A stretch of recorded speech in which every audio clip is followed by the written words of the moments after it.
Welcome to today's webinar. Before we get started, I'd like to go over a few housekeeping items so you will know how to participate in today's event. You will have the opportunity to submit text questions to today's presenter anytime by typing your question in the Q&A box, which is located to the left of the slide on your screen. You can also use the same Q&A box for assistance in case you encounter any technical issues in viewing or listening to the webcast content. You can also interact with the presenter and other attendees via group chat, which is the comic bubble option beside the question mark down at the bottom menu. Please make sure that you have this window open for the entire duration, as there will be several instances that the speaker may interact with you every now and then. Lastly, you can open and download each of the documents available for you in the Research Please window located at the bottom left of your screen. Please note today's webinar is being recorded and will be available an hour after the live session by using the same link to join this webinar. I'd now like to hand over to our presenter for today, Melinda Cooper. Thank you. Please go ahead. Thank you. Hi, everyone. Welcome to today's webinar, Q Global, what is it and what does it mean for OTs? This is actually a webinar that I presented several years ago when Q Global really first came about. And there's been a copy of a similar presentation to this sitting in our webinar archive, but I decided to update it, first of all, because there's some new things to add, new products particularly to add, but also because with COVID-19 and with so many more people using telehealth and looking for online options for assessment, I've just been inundated with questions about Q Global from people who are looking to make the switch or just have heard about it and heard that it might be suitable for telehealth and just wanting to find out a little bit more about what it is. And also because I know for our colleagues in Asia, Q Global is quite new. So I think we have some people from Asia tuning in as well. So welcome. Moving on to our first slide, just what we're going to cover. Obviously, we'll talk about what Q Global actually is, which OT products or products that are sort of most used by OTs are available on Q Global, how it works, how to create examinees in the system, how to actually administer the tests, the way it scores and reports back on the tests, and then also some of the admin functions, including setting up and managing your account, adding new users, etc. We'll have a quick talk about privacy and security, because those are often questions that come up with these online types of platforms. And we'll quickly cover pricing and also give you an idea of where you can find out some more. So what I would like to do is start with a poll, as I have been doing my last few webinars, just so I can get an idea of who is listening and what sort of baseline information you might have about Q Global. So if we can launch the first poll, if you can just answer which one of the following best describes you, whether you have already a Q Global account open or that is assigned to you, whether you have a Q Global account that you tend to share with other people in your team, or whether you don't have access to Q Global. So I'll just give you a few seconds to get your votes in. It's a fairly straightforward poll, this one. So it shouldn't take too long, but I'll just give you a couple more seconds.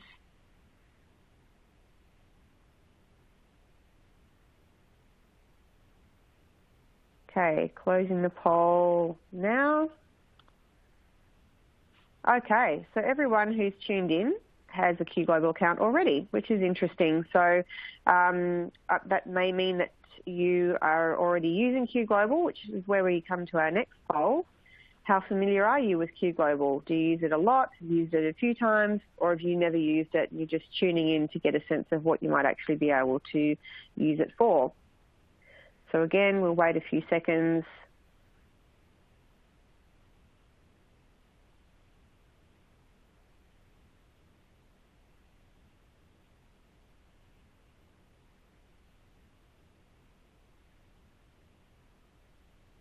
Okay, just a few more seconds, and then we'll have a look at the results. Let's have a look. Okay, so interesting. So you've already got an account, but some of you have used it a few times and some of you have never used it. In fact, pretty much 50-50. Okay, so that's great. So this webinar really is designed more for OTs who are less familiar with Q Global. So it sounds like that's exactly who I'm talking to, which is great. So let's start off with what is Q Global. And if you already have an account, some of this might be known to you already. It's basically our technology platform that allows us to administer, score and report. There's actually quite a lot of assessments on there now, completely online. For assessments that can't be completed completely online, it can be used just for the scoring and reporting function. So some of the benefits of Q Global, it gives you a few different choices about how you administer tests. So you can either administer the test on the screen, and we'll talk about what that looks like in a minute, or you can do remote assessment via email, which is where you are going to email a link to the person who's going to fill out the questionnaire for you. It really is only for questionnaire-based assessments, the remote option, and so they can do it in their own time, so you don't have to be sitting there with them. One of the other really good benefits of Q Global is that obviously it's all scored for you, so you don't have to sit there looking things up in tables and charts and things like that. So it minimises human error, makes it reliable. It also makes it instant. So as soon as you finish the assessment and you generate the report, the scores are right there. Also, being a web-based platform, it's not like you have to download software onto a particular device and then you're sort of stuck to use that device to do all your administration. So it's not like a CD or a USB, which has been options in the past where, again, you need that particular piece of hardware with you. You can access it from anywhere that has an internet connection, basically. And it's very secure, and we'll talk about the security that goes alongside that towards the end of the webinar. A lot of people are surprised to know there's no cost to set up a Q Global account or maintain a Q Global account. So if you already have an account, you would already, I guess, have realised that it didn't cost you anything to set it up. In fact, you don't even need to have purchased anything to set up a Q Global account, and we'll talk about that when we come to how to set up your account. So it's a kind of a no-risk thing if you want to try it for a little while. It's not like you've had to outlay a big amount of money to get started. No installation of software, as I said. Another thing that I guess people don't necessarily think of straight away is that when you use tests on Q Global, you're assessing digitally, which means you don't have to pay for freight. This is all inventory that comes into your account electronically, so there's no need to wait for things to be posted to you and no need to pay for the freight, which makes it cheaper than using paper forms. So tools like the Sensory Profile, which have a paper version and an online version, the online version is a little bit cheaper, not just for the outlay of the forms, but also because you don't have to pay that postage. And of course, they're always in stock. It's not like you are going to ever have a back order of a Q Global product because it's electronic. There's always going to be stock there. You don't have to wait for a shipment to arrive from anywhere else. So there's some of the really useful benefits. The other thing, I guess, that I forgot to mention is that your Q Global reports or the credits that you purchase never expire. So if you buy them in bulk and then you want them to sit there for a few years while you use them, they'll never expire. So you're talking about which products that are commonly used by OTs that are available on Q Global. The biggest product actually on Q Global is the Sensory Profile 2. And I don't just mean biggest product for OT, I mean biggest product throughout the whole of Australia and New Zealand is the Sensory Profile. And I think a lot of people have converted already from the paper version to the digital version because there are so many benefits to using the tool on Q Global. So you can use the Sensory Profile, you can go completely paperless, you can administer the whole thing, or you can still use a paper form to administer it, but you can use Q Global to score it up and generate a report for you. And that's for both the Sensory Profile 2 and the Adult Sensory Profile as well. Another really good benefit for the Sensory Profile in particular is with the Sensory Profile 2, you have 5 different types of forms. And with the Adolescent Adult Profile, that's an extra form. So you've got basically 6 different forms, which all come under the same product code. So when you buy Sensory Profile usages, you're basically buying generic usages that can then be allocated to whichever one of those 6 different forms that you want to use. So with traditional paper forms, if you wanted to use, say, a toddler form, you would have to buy a pack of 25 of those, and you might only use them once in a blue moon, so you've got forms gathering dust in the filing cabinet. With the adolescent adult one, again, you might use it every now and again, or you might use mainly the child one and need an adult one every so often, or vice versa. With the Q Global usages, all you would do is when you have an adolescent candidate, instead of allocating a child form, you allocate an adult form. So the usages can be anything you want, which means there's far less wastage of forms that maybe will never get used that you've had to buy just because you had someone who wasn't your normal case type, so you wanted to assess. So the Bot 2 is also on Q Global. Obviously, a motor test, you can't administer 100% online. So rather than administering the test, what you do with the Bot 2 is you can add in the raw scores from your test form and then use Q Global to generate the report for you. The BMAT, which is a lesser known test, it's the Brunick's Motor Ability Test, which is a motor test for adults, is the same. So you administer the test in the normal way, but you, rather than looking up in lots of complicated tables and charts, use the scoring and reporting function in Q Global. There's a test called the DREF, Dallas Rating of Executive Functioning. It's not specifically an OT test, but OTs sometimes use it. And when you're interested in assessing executive functioning, the DREF is one of the only tools that's really available to us as OTs. So I included that because it can be used by OTs, and it is used by OTs. And that's another one that's questionnaire-based, so you can do the whole lot online. In fact, there isn't a paper alternative for the DREF. The Dial-4, some of you might be aware of. Again, that's a face-to-face test, but you can use the Q Global function for scoring and reporting. And given that the Dial-4 is often used for kind of bulk screening, it's really handy to have that Q Global option, because it just means you enter in all your raw data and Q Global will do all your reports for you. So it's a big time saver if you're assessing a lot of children doing some sort of bulk screening type of scenario. And then the newest one to the Q Global family for OTs is the PEDI-CAT.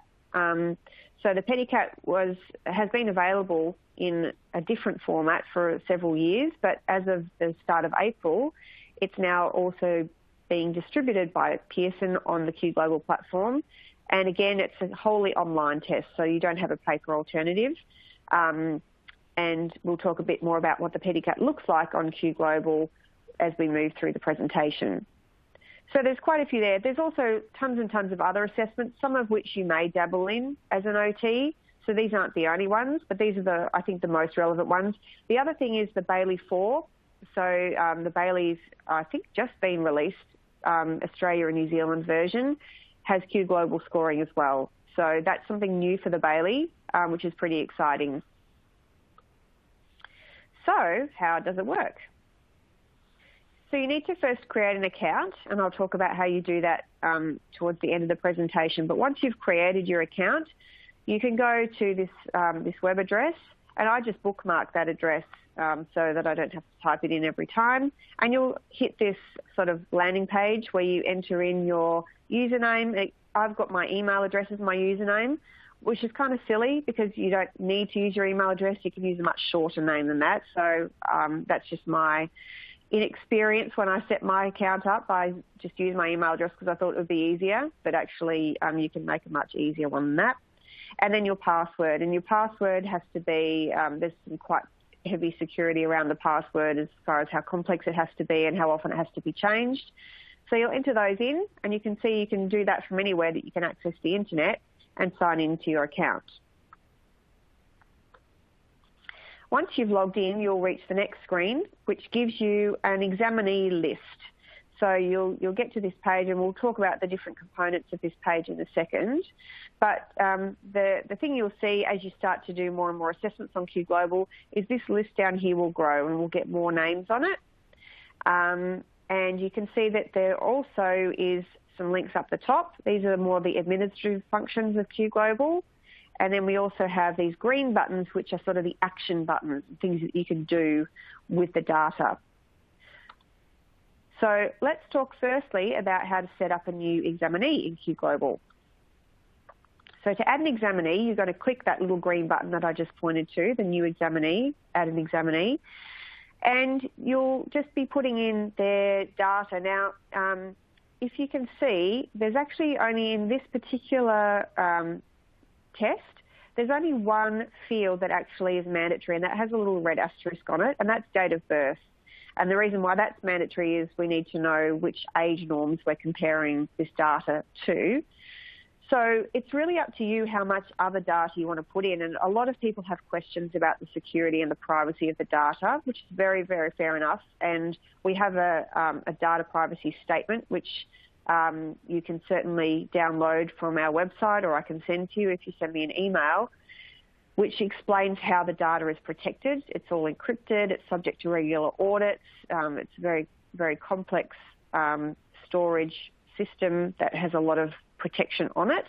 But for an extra layer of protection of your data privacy, and this might be specifically useful for people who are using this tool for research and they need to satisfy ethics requirements, you can choose how much identifying information to add in. You might like to put a first name only. You might like to put a pseudonym. You might like to put initials. You see there's a space for an ID number, so you might have just a number in Q Global and keep the identities of those numbers in a separate location somewhere in your own office. So there's lots of ways of protecting the data over and above the protections that are already there that are placed by Pearson. So you can choose how much or how little. You see there's optional fields on the right-hand side as well. You might want to put school or grade or something like that in. You can just add your own optional fields. So the main things that people fill in are obviously the name or some identifying information for themselves, so they'll know who the record belongs to, and the date of birth, and often the gender as well. And then you just have to save that. So once you've saved it, you'll see you'll get a list of different people that you've put in there. And when you want to allocate the assessment, you just need to click somewhere on the line where their name is, or tick the little checkbox to press to allocate the assessment. So let's say we want to allocate an assessment to this person. Then we say assign new assessment, and then a little list will come up. So you can see if you look at this list, there are, I don't know if there's hundreds, but there's a lot of different assessments to choose from. You can either search for them by typing into this search box the assessment you're looking for. You can search by clicking on these little sort of place markers that show you where in the alphabet you're up to. So if it was sensory profile, I would click up here. Or you can add an assessment into your favourites. So I think I've got an animation for that. So there's our search box. There's our A to Z ways of categorising the information. Or if you put put your mouse and click in the little star, that will save it to your favourites, and then you can actually just choose to search through your favourites. So particularly if you've just got one or two different assessments that you use regularly, easier to just go to your favourites and just click rather than having to search through. Then you're going to choose your mode of administration, so whether it's going to be manual entry on screen or remote on screen, and add yourself in as an examiner if you aren't already there. So that's fairly straightforward. If you're sharing an account, then once there's more than one examiner listed, you'll just have to click that drop-down box to find yourself on that list. So choose which method of administration. And as I said, there are three. So the first one is manual entry. So this is the type of option you'll choose if you've used a paper form to administer the test and you want to enter in the raw data so that Q Global can score it up for you. So this would be if you've used a paper sensory profile, or if you've done the Bot2 or the Dial4, any of those tools that you actually administer the test outside of the Q Global space and you just want to put data in. So this particular example that I've got here is the sensory profile, and you can see that it moves through the questionnaire as if you were kind of moving through the paper form. You can choose for it to show what the text was, so you can just make sure you're entering the right data into the right box, and you just enter all the scores in. It's pretty quick. You can just use the button, the number keys, and then the tab function to move from one box to the next. And then again, you'll save and close that. So here's what it would look like for the bot 2 for manual entry. So you can just enter in the scores off the score sheet, and it will add it all up for you. You can also enter the individual scores, but I wouldn't recommend that. I would recommend adding it up yourself and just doing it this way. It's a little bit less painful. And again, so there are the scores there. You'll save and close. So the second option is on-screen administration. So if you wanted to ask the respondent to sit at your computer and enter their responses straight in, that's one option. Or if you tend to do things as an interview, so like with a sensory profile, a lot of people like to do it more like an interview where they have a chat to the respondent and enter their responses in, you can just open it up on your device and either you or the respondent can enter the data in as if you're completing the test right then and there. So you can see this is another example from the sensory profile. So it gives you the frequencies and you just basically click whichever circle corresponds to the answer. And it does have a little practice task before you actually start doing the proper test, just to make sure the person understands about how to use their mouse to enter a response. The Vineland 3 is another one which I forgot to put in that first list, and it's not a traditionally OT tool, but OTs are using it more and more, particularly because the Vineland 3 aligns quite well with NDIS domains that they want us to be reporting on. So the Vineland 3 is gaining a lot of interest from OTs. And if you know the Vineland 3, you'll know that one of the modes that you can administer the test in is in the interview form, which is where you don't necessarily just read each question out verbatim. Rather, you introduce a topic, you have a discussion about that topic, and if needed, you've got specific item-level probes that you can say to elicit the information you need to then decide what rating to give to the person and enter that in.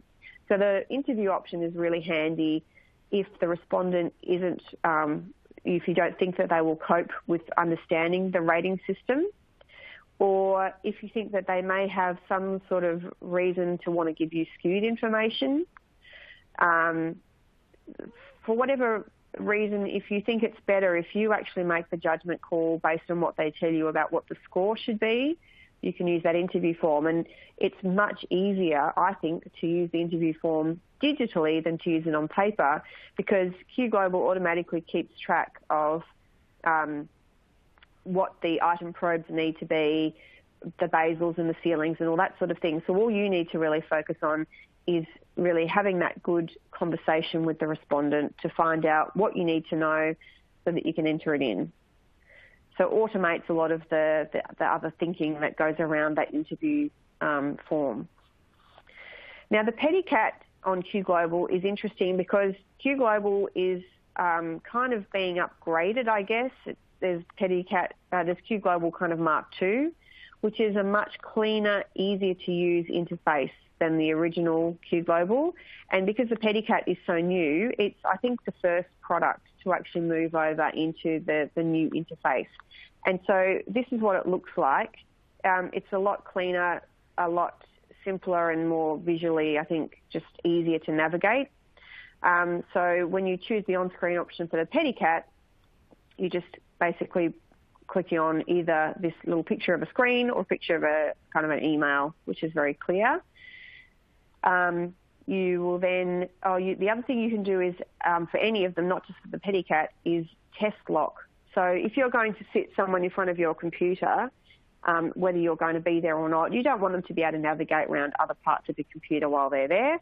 So if you activate the test lock, it just basically means that they can't do anything on your computer outside of complete that test. So we certainly recommend that you use that option if you are having people sitting at your device, especially when you're not going to be necessarily there the whole time. So this is what it would look like to use on-screen administration for the PEDI-CAT. So just the same as what it would look like for the person who receives a link when they log into the assessment. Each item gets presented, and again, you just use your mouse to click on the appropriate response. And then there's also the remote on-screen option. So the third option in your in your choices when you are assigning that assessment. So the remote on-screen is, as I said before, where you're going to email a link to the person who you want to fill out the assessment for you. They receive that link in an email that's sent to their inbox, and they can choose when to open it up and when to fill it out. They might do it over a number of sessions. And then once they have finished filling it out, you will receive an email from Q Global to say that they've finished and that the data is there waiting for you to go in and have a look at it. So when you choose remote on screen, obviously you need to nominate the person, the name of the person you want to send it to, and their email address. And it generates its own email with the link inside, but you can preview that and you can edit that email. So you can make it say whatever you want to say. Obviously, the only thing you need to make sure you don't delete is the link itself. And then they will read whatever you've chosen to send them as part of that link. For the PEDI-CAT, it's pretty easy. If you chose this remote on-screen option, it would say continue to email address, and then you can choose to either copy the link and send it with your own email service, or you can send it via the Q Global email. So assuming that you've chosen one of those modes of administration, either manual entry and you've put all the data in, or on-screen administration or remote on-screen, it's going to get to a point where all the data is now in, and obviously the thing that we really want to do is find out, well, what does the data tell us? What are the scores? So I just want to say one thing before I get to this, and that is if you're using the sensory profile, you will see that there is a not applicable option as one of the potential answers to the questions. Unfortunately, it's not made particularly clear in Q Global that any time a person chooses that not applicable option, what Q Global will recognise that as is a question that hasn't been answered. So if you have someone that ticks that not applicable box on any item, even if it's just one, it will probably come up when you get to this screen here, not ready for reporting. It will probably say needs editing. So anytime you get that needs editing message, it means that Q Global thinks there's something missing in the data that it actually needs in order to generate the report. So with the sensory profile, the most common issue is that someone has ticked that does not apply box. Now, you might ask, well, what's the point of having the does not apply box? I mean, you could debate that. But I guess if you go through and you see that they've ticked that, particularly if it's been a remote administration, it's probably better that they've ticked that and then you can go back and clarify with them than that they've made a random stab at an answer that potentially isn't what they really meant. So the does not apply option, it just gives you an extra layer, I guess, of administration where you have to go back to the person and see if you can tease out why they chose that response. There are actually very few reasons with the sensory profile. For someone that lives in a fairly mainstream type of environment, there are very few reasons why does not apply should actually be used. So an example of a does not apply would be if someone is, say, in an electric wheelchair and there's a question about being unsure of footing on stairs, that is a true does not apply because that person, you wouldn't expect that they would be using stairs. However, if it's something like holds hands over ears, to protect from noise, and the person says, well, we make sure it's always very quiet for this person, so it does not apply, it's not really a does not apply. It means that they've already made that adjustment because they know that if there was a loud noise, this person would probably hold their hands over their ears and become distressed.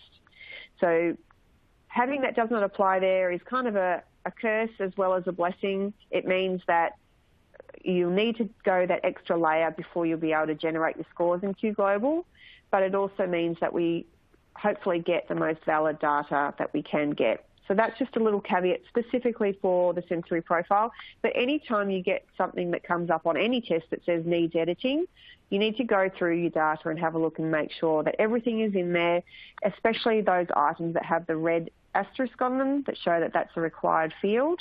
Sometimes it's a matter of something like you've missed out the gender or there's been a specific question that just someone moved on from it and left it and forgot to come back to it. So assuming you don't get needs editing, assuming you've got this ready for reporting, obviously you just need to click on Generate Report, and it will then take you to the next screen. Now, customizing the report settings there's a couple of tips that I'll give you here. First of all, it will always default to generating the report as a PDF. I think in most of them, I'm not sure about the PEDI-CAT, but most of the other tools, you can click this little drop-down box on the right, and you can also have the option of generating as a Word document. I would always recommend that you change it to a Word document, because that will mean that you can edit it, because for the most part, you're probably going to want to edit the report that it spits out, because the report reads as though it's been generated by a computer, which it has. You can also choose different bits of the report to include or not include. So again, I'd say specifically when you're first starting out, just tick all of the boxes, and then you can see what you tend to like and what you don't tend to like. Again, it's digital. It doesn't cost anything extra to include everything. It just means you've got it there and you can delete it rather than having to go chasing it at a later time. Now, again, something that's specific to the sensory profile is that when you do the very first score report for the sensory profile 2, there will be one option that's greyed out, and that is the full report. And that's because reporting on the sensory profile 2 is a 2-step process. The first step is to generate the scores just like you would if you'd done it by hand, and you can see where the quadrant scores are and where they are in each section. So that's what Q Global will do for you first. So that's your only option when this bit is greyed out. You then have to go through, in order to generate that full report, you have to go through and look at the scores and use those scores to answer some further questions, which I'll get to in a second, in a couple of slides' time, to enter in extra data that Q Global will then use to generate that full report. So this is another thing I get lots of questions on, which is why I'm mentioning it now in this webinar, because I'm assuming also a lot of you are going to be using the sensory profile too. So people ask me, how do I get this full report? So the thing with the full report is it's a 2-step process. Generate just this basic score report first, and then go in and add in extra information, and then you can get that full report. So the first thing to do is generate that score report, and then once you've generated the report, it will come up as a little download in your computer, and you'll be able to find it there. From there, if you've generated it as a Word document, you'll be able to edit it. You can cut and paste from it into another report. You can do all sorts of things with it. So this is kind of what it will look like. So you see with all of these reports, you get a nice little logo of the test that you've used. You get the whatever demographic information you decided to enter.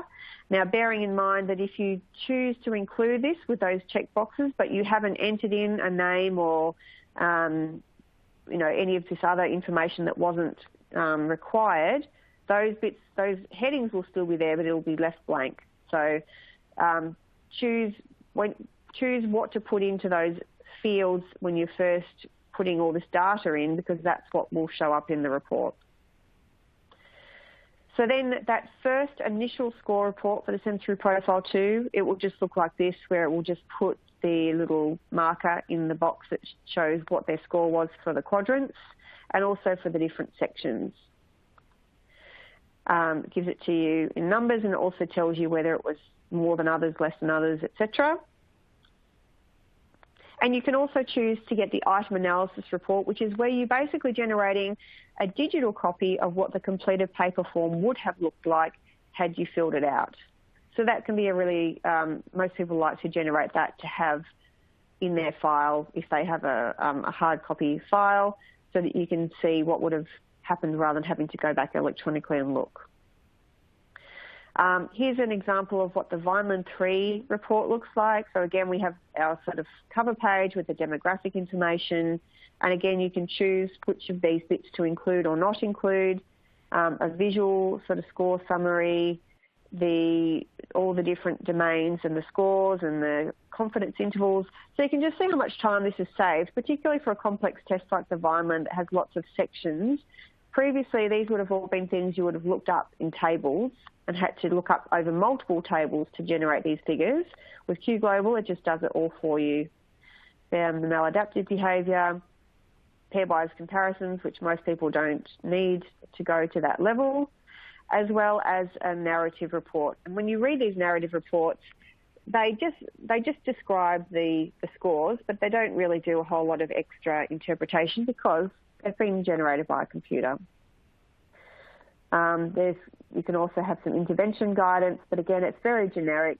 You probably want to personalise it a little bit to your particular client. The DIAL-4, as I said, some people use the DIAL-4 for kind of like mass screening. They might screen all reception or prep children in a particular school, for example, where a large chunk of the kids are probably going to come out as completely typical. So rather than spending ages writing a report to really say this child was fine, you've got this report here that comes out instantly once you've put the scores in, and it will tell you what the results were. You can also generate a parent and child activities. Again, it's nice to have, but it's quite generic. You might want to change it. But again, if you generate as a Word document, you can do that. The DREF, so again, we get a visual kind of index score profile. We get the scores themselves.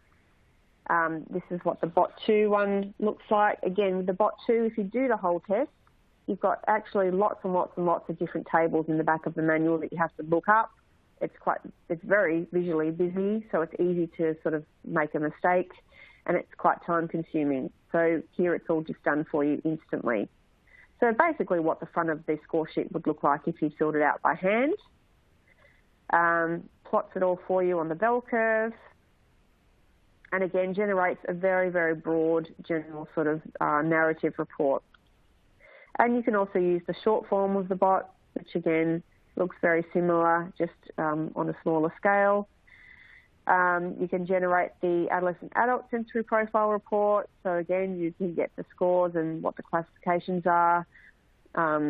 Very, very general report. And then these quadrant grids, and more helpfully, what would be the back page of the adolescent adult sensory profile form itself. So that can be used as a nice sort of starting point to talk through the feedback.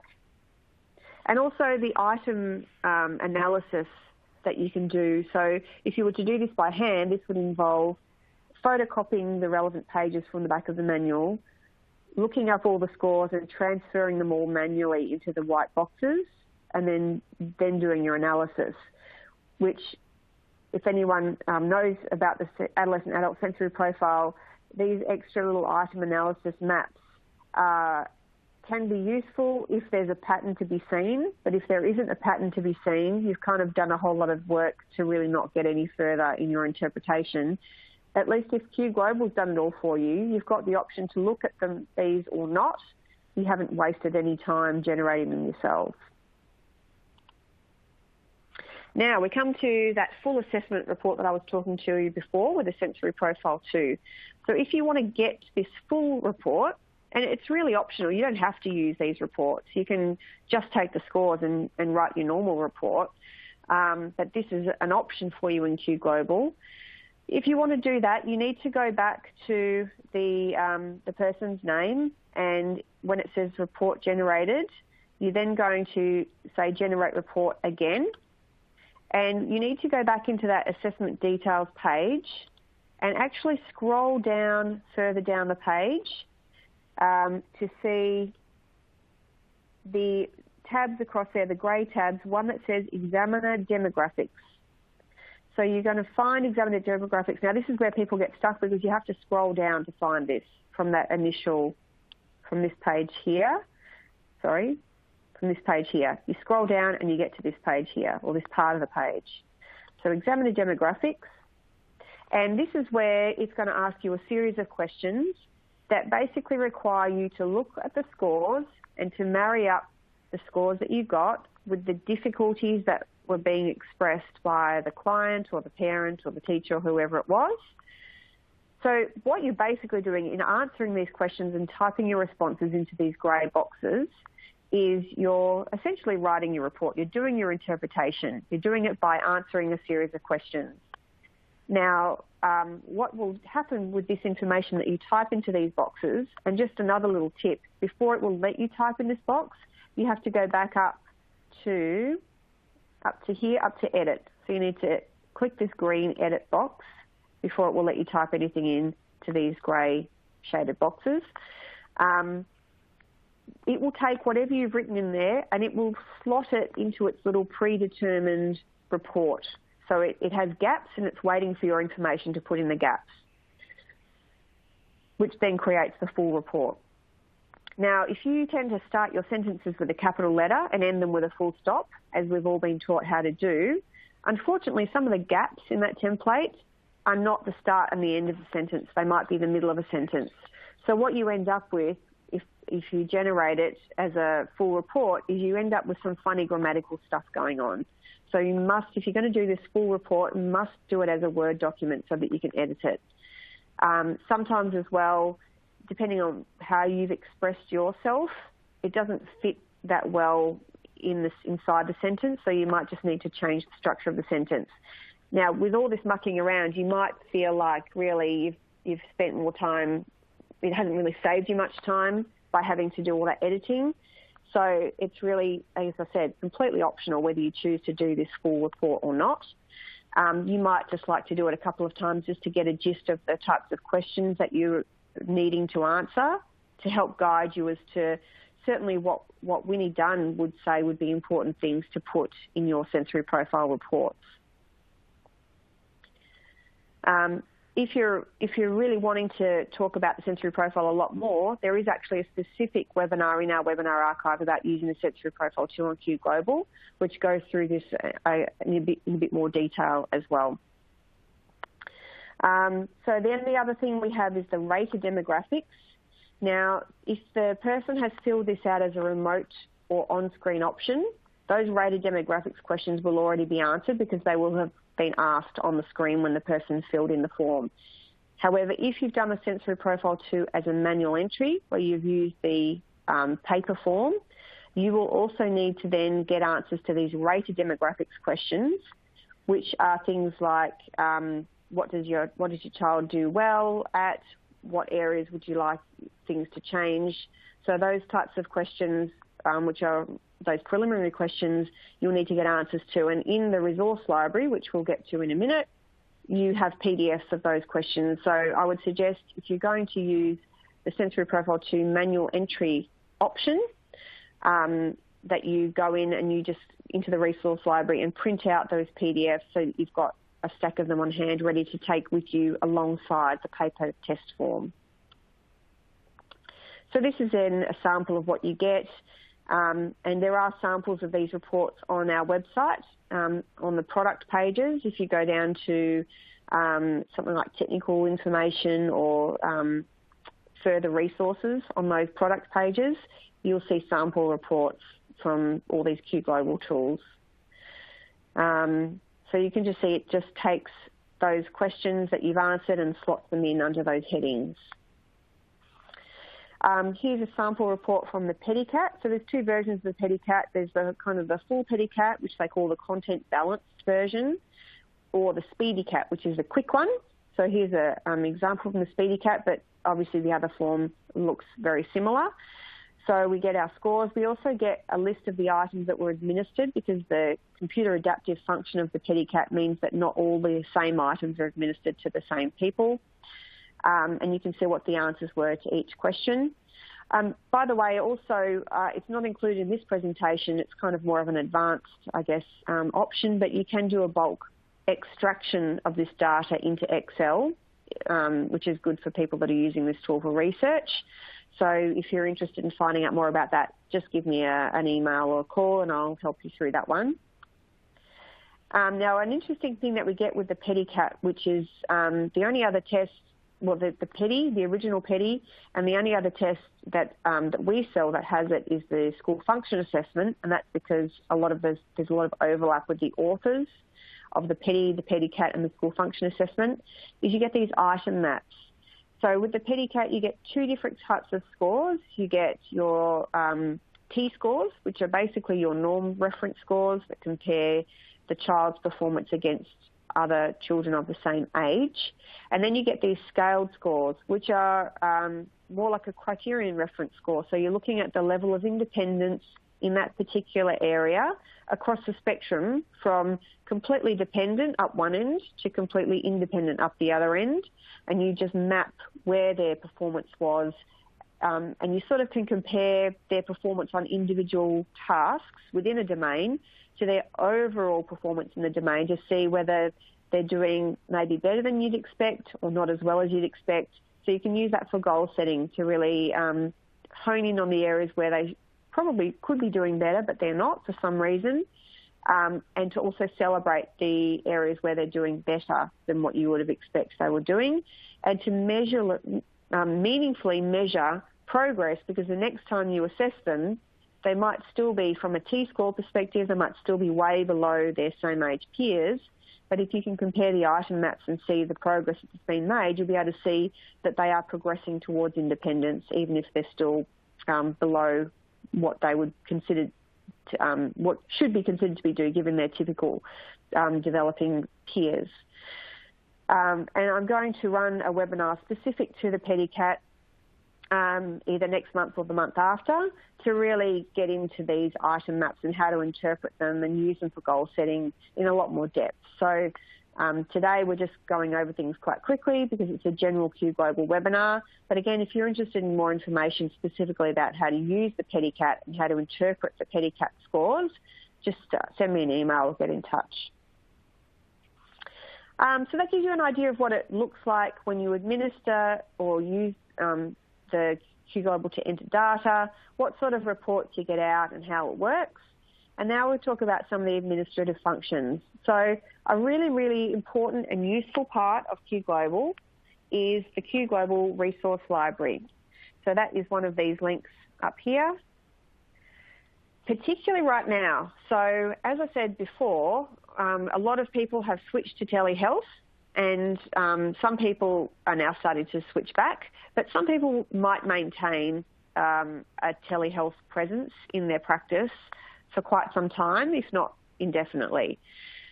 So when the COVID crisis began, we put a whole lot of extra resources in this resource library. And when you've got a Q Global account, you've automatically got access to all of these resources in this resource library. So you'll see it breaks it down. You get a very brief About Q Global document there, but then it breaks it down into the individual products. So, for example, there's the Adolescent Adult Sensory Profile, and for COVID-19, we added some extra things in. Now, if it was a product that had its own folder, so for example, we added in the Bot2 manual. So the Bot2 manual is in digital form in the resource library, available to you right now if you have a Q Global account, because we know that people are working off-site and people who normally would share a manual that's placed on a bookshelf no longer have access to that bookshelf, etc. And some universities who would normally have access to things in the library don't have that anymore. So we've made things available, and that's for free. So the BRE manual is there. The Bot2 manual is there. Both of their sensory profile manuals are there. So they already had their own folders. And then there were a couple of other products that were added that didn't have a folder. So they've been added to this Australian New Zealand Test Resources folder. And the one that's in there that's most relevant to us as OTs is the DASH. So the DASH and the DASH 17 can be used via telehealth, and we have guidelines for how to use them on our telehealth page. So what we've put up there is the manual in digital form and the stimulus cards for the DASH, so that you can show them on the screen when you're administering the test, if you're doing that via some sort of video conferencing platform. They will all be there for free until the 31st of July this year. And we're in the process of determining whether it's worth actually keeping any of those digital resources that weren't previously available whether it's worth keeping them there for a fee. So there have been some of our products where you could always choose to purchase a digital manual, for example. So when all those things are currently free, when the free period ends, they'll go back to being able to be purchased. But say, for example, the sensory profile manuals, you never had a digital option for those. So even though a lot of people use a digital option to administer the test, you always had to have a hard copy manual. So right now you can choose the e-manual, and potentially, we're still kind of figuring this all out, but potentially after the 31st of July, there will be an option to retain those digital assets for a fee. So again, if you've got any questions about any of that, put them in the question and answer panel or send me an email. So you can also see that under each individual product, you've got a general folder that has a lot of information in there. So we've got a sheet about each test.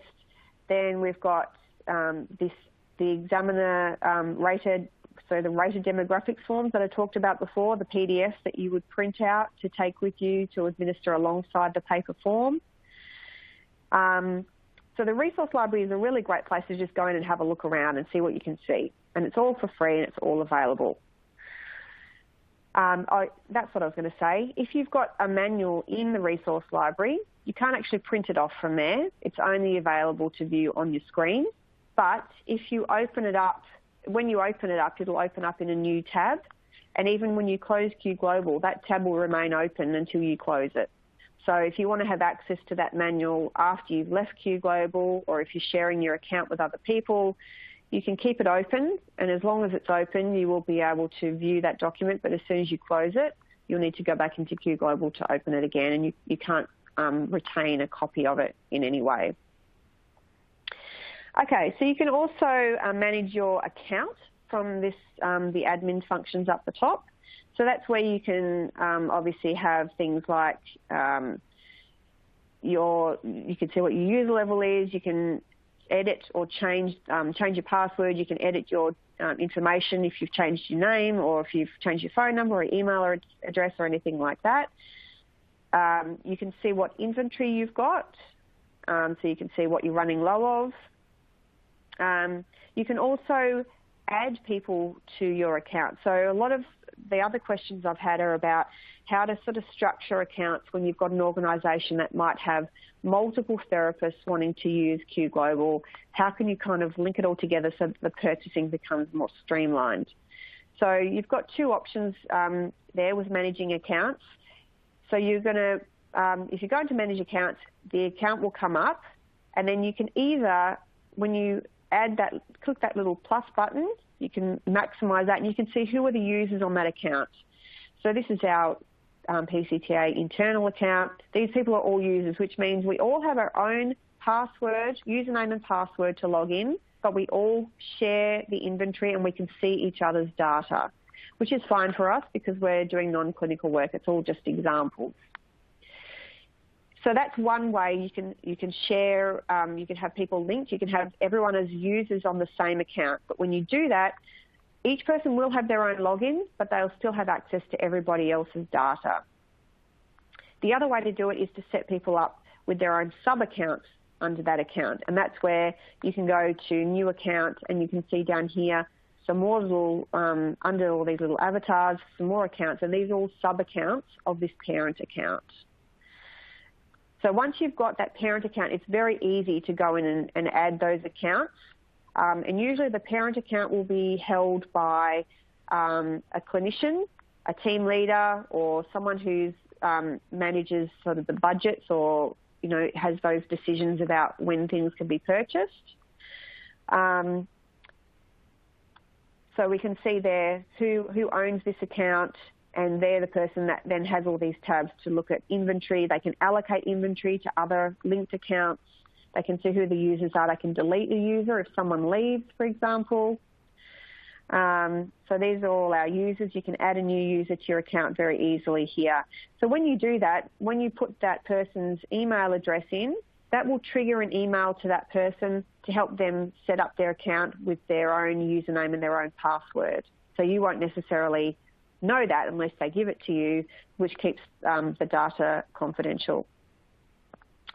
Just looking at the time, we just need to get through these last few slides. So to set up a new sub-account, very similar. You're just going to click New Account, enter in the information. They will get an email to say, please finish setting up your account, and it's all pretty straightforward. So again, when you're in that account details tab, you can click on inventory. You can check, as I said before, what inventory you've got, and you can choose to allocate it if you have those rights to do so. Or you can also deallocate. So you can take inventory away and reallocate it somewhere else. So that might be particularly useful if you have, say, a manual that you want to, someone doesn't need it anymore, you want to keep hold of it in that e-version, but reallocate it to somebody different. And you can also, there's a buy now option. So if you need to buy more inventory, you can just click that option. So I want to finish off with some technical stuff. So privacy and security, I've mentioned already, there is a privacy and security document which can be downloaded from our website. There's a Q Global page, so if you just search Q Global, you'll get to it. But I'm happy to send it to you as well if you want to get in touch. But we have physical security, administrative safeguards, and everything is encrypted. The data is stored, it's not a cloud-based thing, it's stored in a secure physical server, which is located in Canada, which actually has like encryption, data privacy laws that are stronger than ours. So everything's encrypted end-to-end, and as I said, the password is also needs to be quite a complex password, and you get prompted to change it. I think it's every 3 months. And the system is also regularly tested and subject to audits, so both internally with Pearson and externally. System requirements, obviously the first thing you need is an account, then you need internet access, and then it works on most different operating systems. It tends to work best with using Chrome as the browser. So sometimes if you're having any issues with Q Global, one of the things we suggest is if you're not using it with Chrome, you try logging in with Chrome and see if that fixes the problem. Now pricing, now this is Australia and New Zealand pricing, and it's correct as of this month. So this is going to, again, be recorded and placed in our archive, and it might be there for a few years, so the prices may change over time. But you basically, it's a pay-as-you-go kind of thing, but obviously you don't just have to buy one at a time. You'll add it to your cart, and then when you get to checkout, you'll change the quantity to however many. So you can buy them in multiples of one. You can buy one just to try it out. You can buy 50, you can buy 100, you can buy 1,000. It's really up to you how many you buy in one hit. The PEDI-CAT has tiered pricing according to how many you buy. So if you buy between 1 and 99 usages of the PEDI-CAT in one transaction, they will be priced at $4 per usage. So if I buy 50 usages, that's going to cost me $200. If you buy between 100 and 249, it'll cost you $3.50 per usage. And then if you buy more than 250 usages in one go, you'll be paying $3 per usage. So something to think about if you're going to be doing a lot of PEDI-CATs, the more you buy, the cheaper they become. Setting up your account. So people here have indicated they already have an account, which is awesome. If you have someone who wants to use Q Global who doesn't have an account, they first need to become a registered test user with us. So they go to pearsonclinical.com.au and just register and set up their account with us. That's so we can verify who they are and what their clinical background is so that we know what they're qualified to have access to. Part of that setting up an account, you'll set up a username and a password, which means you can log in to our website and order online, and then you'll get the instructions for setting up your Q Global account as part of the checkout process. Or you can phone up and do it over the phone, and the numbers are listed there for Australia and for New Zealand. Asia obviously has its own numbers as well, and I don't have those unfortunately, but I think Amy Schoenberg has just run a Q Global webinar for Asia as well that would have contained that information. And so you can, as I said, feel free to email me, feel free to email info@ if you've got a specific question, or just go to our website and look at the Q Global page, which has that data privacy document and just a bit more general background information. We've got 1 minute left for questions, so I'm just going to have a look and see if any questions have come through. And so far, we don't have any questions, but we do have 1 minute. So if you do have a question that you would like to ask, you've got about 30 seconds to type it in. As I said, you can feel free, obviously, to email me after this webinar if any questions arise that weren't answered in the webinar. And we will be recording this session, so if you want to go over any of the information, it will be there for you. And as I said, there are some product-specific webinars on our website. There's a sensory profile one. There are probably others to do with, I'd say, the Vineland. There'll be a PEDI-CAT one coming up. So there are product-specific ones as well that you'll be able to refer to so that you know how to use it. But since we don't have any questions that have come through, I'll just say thank you all very much for coming and hand over for our little closing remarks.